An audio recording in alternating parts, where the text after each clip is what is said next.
ಅಮ್ಮ, ತಾಯಿ, ಮುರಿದು ಬೀಳ್ತಾ ಇದ್ದ ಸಂಸಾರಕ್ಕೆ ಹೊಟ್ಟೆ ತುಂಬ ಅನ್ನ ಕೊಟ್ಟು ಕಾಪಾಡಿದೆ ನೀನು.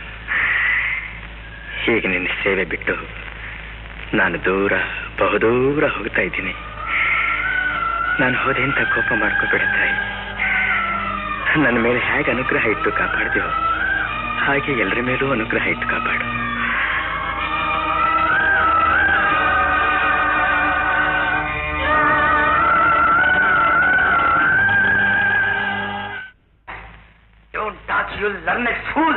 ನೋಡು, ಬಂದ್ಬಿಟ್ಟು ನೋಡು, ಇವಳೇ ತಾನೇ ದೊಡ್ಡಮ್ಮನ ನೋಡಿದ್ದು. ಹೌದು. ಹಣ ಎಲ್ಲ ತೊಗೊಂಡಾಗ ಮಾವ ಇವಳು ಸುರಿತಾ ಇದ್ದಾನೆ ಅಂತ ತಾನೇ ನೀವು ಹಾಳ್ತಾ ಇರೋದು. ಹೌದು.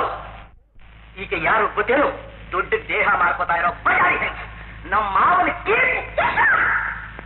ಸ್ವಲ್ಪ ನಾಲ್ಗೆ ಬಿಗಿ ಹಿಡಿದು ಮಾತಾಡಿ. ಸಿಕ್ಕಿಲ್ದ ಹೆಂಗಸು ದುಡ್ಡು ಕೊಟ್ಟು ಸಾಕ್ತಾ ಇರೋದನ್ನ ಕಂಡು ನಿಮ್ಮ ಮಾವನ ಕೆಟ್ಟ ಹೆಸರು ಬೇಡ. ನಾನು ಬಜಾರಿ ಹೆಂಗಸು ಅಲ್ಲ,